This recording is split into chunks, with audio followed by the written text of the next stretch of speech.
मातृवत परदारेशु की भावना धारण कर ली। केवल मन से? नहीं गुरुदेव, वचन से भी और कर्म से भी। जगत की नारियों से आज से होगा यही नाता, झुकाकर शीश चरणों में कहूंगा मुख से पुनः माता। और अपनी स्त्री से? मेरी स्त्री? मेरी तो अब कोई स्त्री है ही नहीं। किंतु पिंगला की स्मृति तो अभी तुम्हारे मन में शेष है। कि बेशक थी, लेकिन मैंने उसे इसी क्षण से निकालकर बाहर कर दी।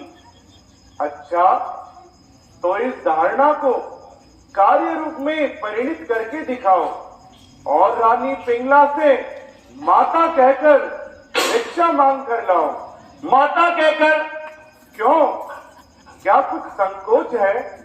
हाँ गुरुदेव, ऐसी पतिता दुष्टा दुष्ट चरित्रा नारी से माता कहने में निश्चय ही संकोच है। राजन, यही कमी अभी तुम में शेष है। एक सच्चे साधु को किसी के प्रति द्वेष भावना नहीं रखनी चाहिए। और फिर रानी पिंगला तो अपनी आत्मग्लानि की अग्नि में तपकर शुद्ध हो गई है। इसलिए जाओ और उनसे माता कहकर भिक्षा मांग कर लाओ। जो आज्ञा गुरुदेव। करूंगा, अगरचे कठिन कार्य है यह आदेश प्रभु का शिरोधार्य है ये।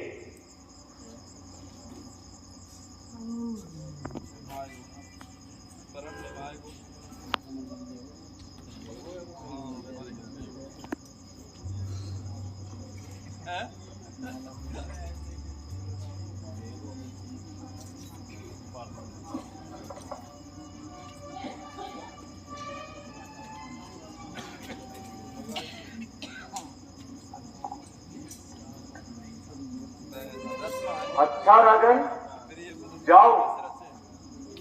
गुरुदेव, जाने से पूर्व वैराग्य की दीक्षा तो दे दीजिए। वैराग्य की दीक्षा इस परीक्षा के बाद दी जाएगी। जो आज्ञा गुरुदेव।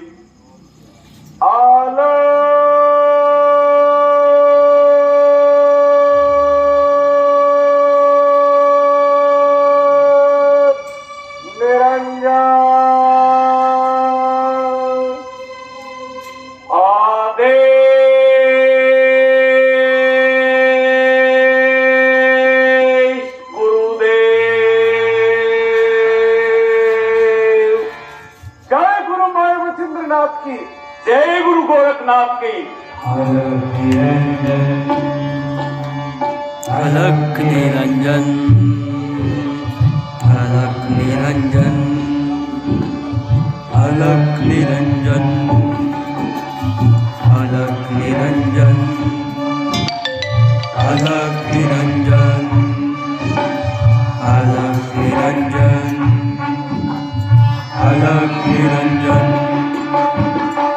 अलख निरंजन,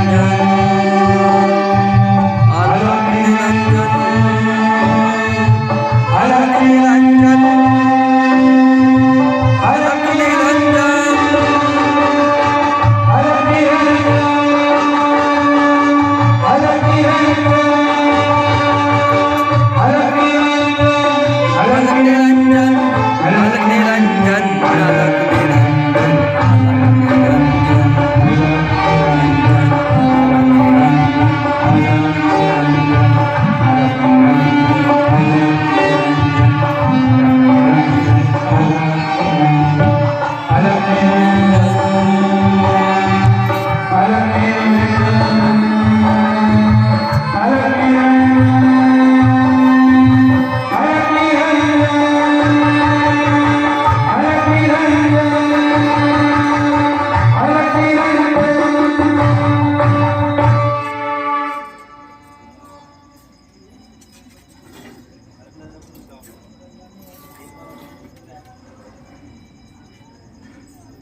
ठाकुर जी बेचारे इंतजार कर रहे हैं।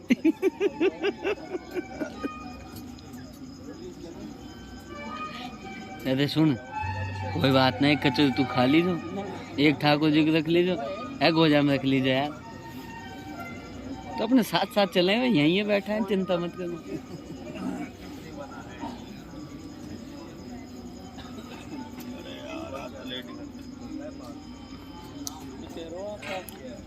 भगत के साथ में चले भगवान,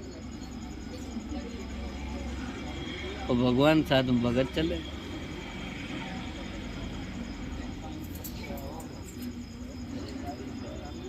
ज्यादा लंबो कर दियो आज।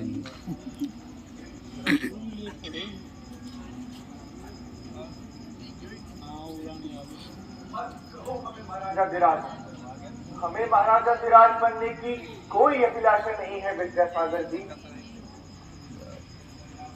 ये क्या कह रहे हो राजन? प्रजा तो आपको उज्जैन के सिंहासन पर बैठा देखना चाहती है। उज्जैन के सिंहासन पर? नहीं नहीं, उज्जैन का सिंहासन तो स्वराम धन्य महाराजा भर्तृहरि का है। बता, बताओ अभागे सिंहासन बता।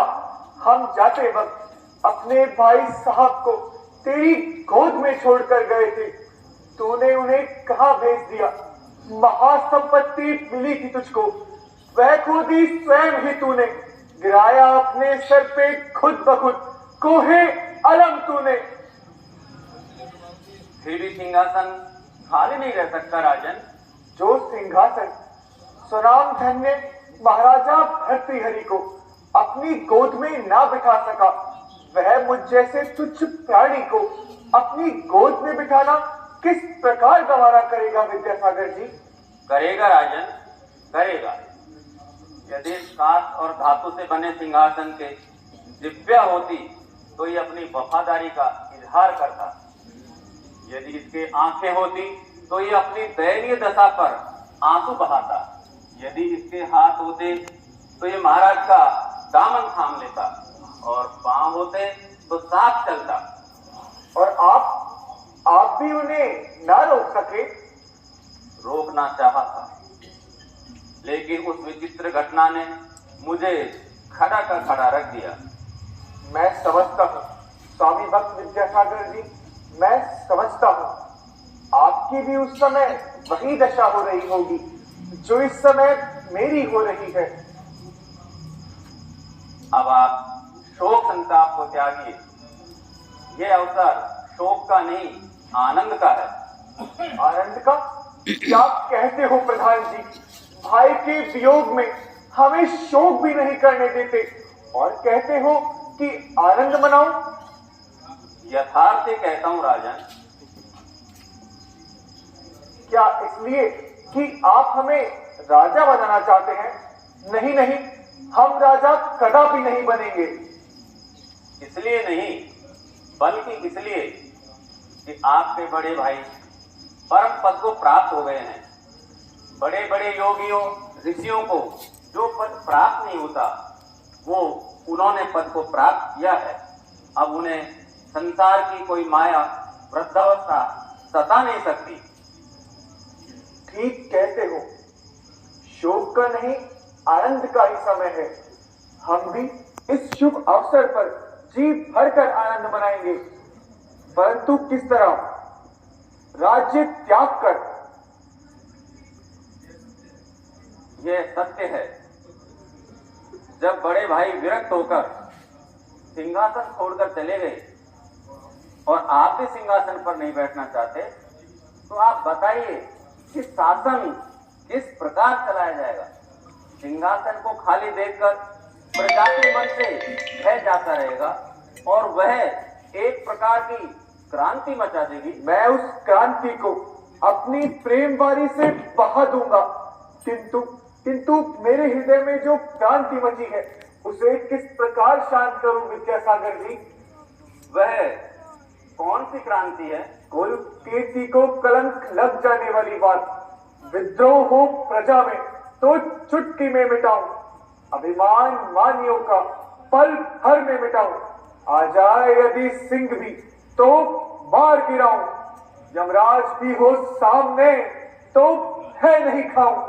पर कुल में जो लगा है मिटे किस तरह वह कलंक।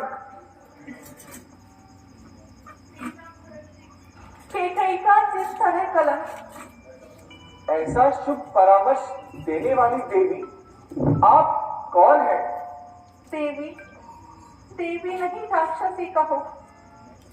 लगाकर लांछन तुम्हें उज्जैनी से निकलवाया। बोलो, लेकिन तुम्हारे मन में मैं किंचित भी नहीं आया। यही एक आकर्षण है जो मुझको खींच कर यहाँ लाया। कौन? महारानी? हाँ राजन, ये महारानी प्रतीत होती हैं। अब इन्होंने अपने पापों का प्रायश्चित कर लिया है। तो फिर मुख पर यह काला आवरण क्यों है? आवरण आवरण नहीं, यह तो मेरे पापों का काला पर्दा है। नहीं हूं मैं इस नीच सर को उठाने के काबिल, न सम्मान सत्कार पाने के काबिल। फकत रह गई हूँ बस ताने के काबिल। यह पश्चाताप तो मेरे भी हृदय को खाए जा रहा है। महारानी, महारानी कहिए, क्या आज्ञा है? फकत मैं चाहती हूँ तुम तो मुझको यह पर कहो, तुम मुझको भाभी और मैं कहूँ तुमको देवर। जी तो यही चाहता है, लेकिन संकोच की दीवार मेरे और आपके बीच खड़ी है। मैं जानती हूँ उज्जैन के भावी राजा, मैं जानती हूँ तुम सा सज्जन और सदाचारी पुरुष जैसी पतिता स्त्री को भाभी कहते हुए सकुचाता है।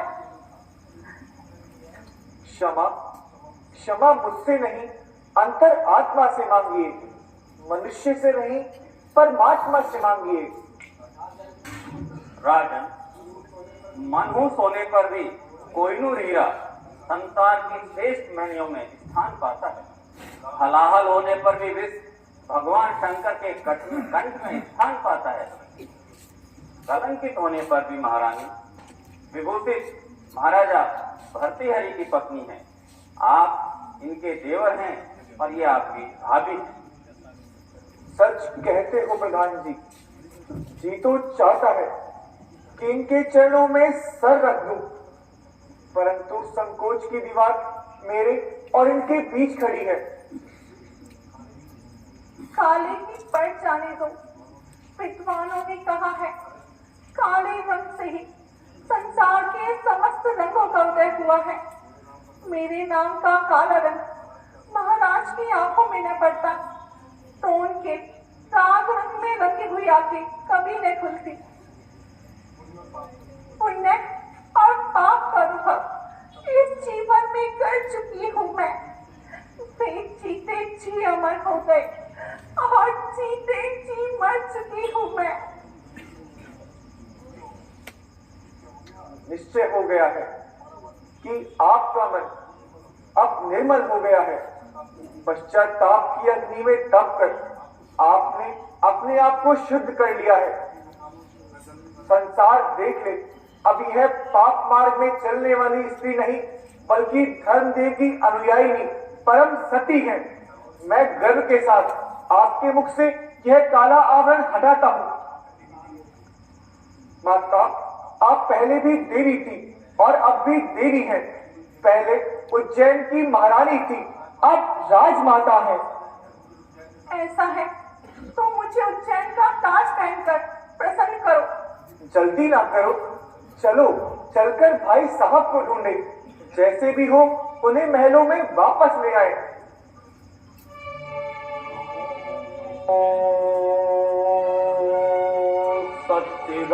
सच्चिदानंद। ये कंठ तो परिचित सा जान पड़ता है। भाई साहब का सा कंठ है। निश्चय ही मेरे स्वामी का कंठ है। भिक्षाम देहि, स्वामी भिक्षाम देहि। भाई साहब, संभालो, संभालो देवर जी, संभालो। लत से यह गर्दन उठाई नहीं जाती, आंखों से आंखें मिलाई नहीं जाती। भाभी पढ़ो और क्षमा मांगो।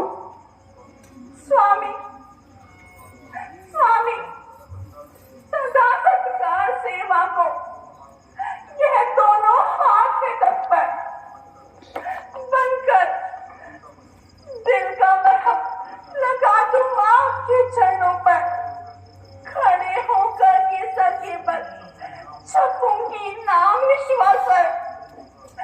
यह जिभा चाहती है कदम चूम ले आगे बढ़कर। क्या क्या अब भी मुझसे घृणा है? घृणा? किससे घृणा? अब तो खाकी तन में रहने वाली यह आत्मा आत्मा सर्वभूतेषु के सिद्धांत को मानती है। अपने और पराये में कोई भेद ही नहीं जानती है, फिर घृणा कैसी? मैं तो क्षमा चाहती हूँ। किससे? अपने पूछे पतिदेव से। उसे भूल जाओ, यह विचार सदा सर्वदा के लिए त्याग दो। कैसे त्याग सकती हूँ? यह तो आत्मा से संबंध है। आत्मा का संबंध तो केवल मात्र परम पिता परमात्मा से होता है। माया मोह के चक्कर में फंसकर आत्मा संसार के इतर प्राणियों से संबंध स्थापित कर लेती है, लेकिन जब अज्ञान का पर्दा हटता है तो उसी क्षण से संबंध विच्छेद कर वह परमात्मा से नाता जोड़ती है। अब मेरा और तुम्हारा कोई नाता नहीं है। पति पत्नी का संबंध समाप्त हो गया। अब तो मैं, तुम, विक्रम, विद्यासागर सब एक ही परम पिता परमात्मा की संतति होने के कारण आपस में भाई और बहन है। इसलिए जाने दो, देर न करो, साधु की झोली में थोड़ी सी भिक्षा डाल दो। क्या कह रहे हो प्राणनाथ? वृद्धावस्था सिंहनी की तरह सम्मुख खड़ी हुई है। रोग रिपु की नाई शरीर पर आक्रमण कर रहे हैं। आयु निश्वासा होकर क्षीण होती जा रही है, किंतु आश्चर्य है कि इस लोक के प्राणी परलोक की चिंता नहीं करते। भोग नाशवान है, उनका उपभोग भयानक है। भोग और विलास के चक्कर में पड़ा हुआ जीव जन्म मरण के चक्कर से नहीं छूट सकता और मोक्ष स्थल की ओर अग्रसर नहीं हो सकता। इसलिए जाने दो। घर पर रहकर भी की जा सकती है। नहीं, घर तो एक बंदी गृह है जहां पर बंधु बांधुओं का प्रेम हथकड़िया और बेड़िया बनकर प्राणी को जकड़े रहता है। इसलिए जाने दो, देर ना करो, साधु की झोली में थोड़ी सी भिक्षा डाल दो। भिक्षाम देई, भिक्षाम देई। इससे ज्यादा और क्या हो सकता है त्याग? भूख खड़े हैं बन मूर्तिमान वैराग्य। भिक्षाम देई, भिक्षाम देई। भिक्षा ही लेंगे ना तो लीजिए।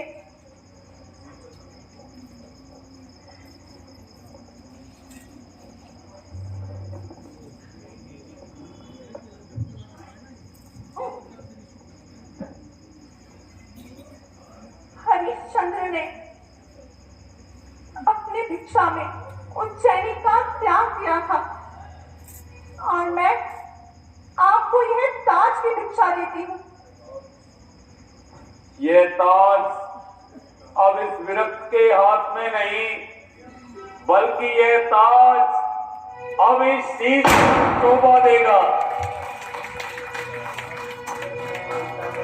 भाई साहब, मुझे ताज नहीं, आपका आशीर्वाद चाहिए। विक्रम, यह भी और मेरा आशीर्वाद भी मेरी आज्ञा समझकर तुम्हें इसे स्वीकार करना होगा। तुम मेरी बनाई हुई नीतियों पर चलकर एक रोज चक्रवर्ती सम्राट बनोगे। तुम्हारे नाम से ही विक्रमी संवत चलेगा, ऐसा मेरा आशीर्वाद है।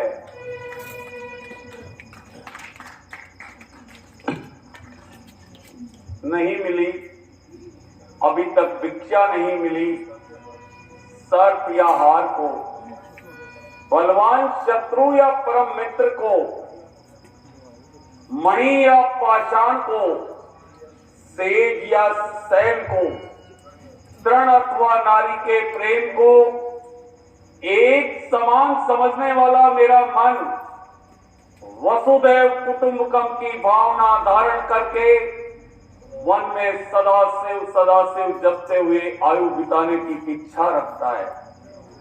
इसलिए जाने दो, देर न करो, साधु की झोली में थोड़ी सी भिक्षा डाल दो।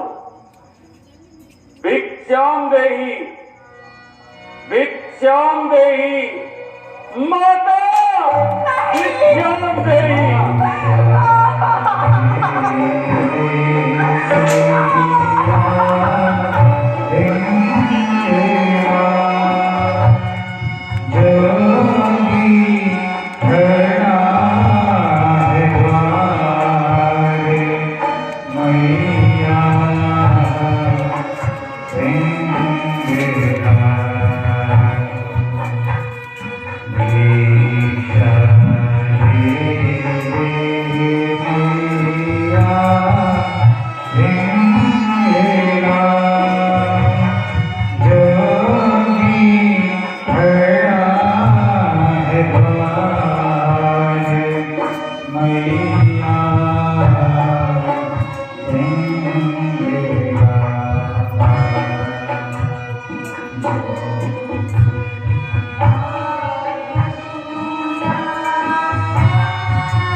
माता, अपनी स्त्री से माता, निस्संदेह आप परम पद को पहुंच चुके हैं। लेकिन क्या मुझे इस पाप के गड्ढे में ही पड़े रहने दोगे? उबारो, उबारो नाथ, मुझे भी उबारो।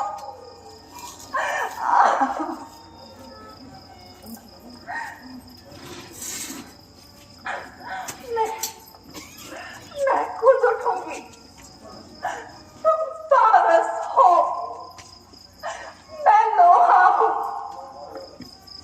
तुम्हारी चरण रज माथे से लगाकर स्वयं बनूंगी।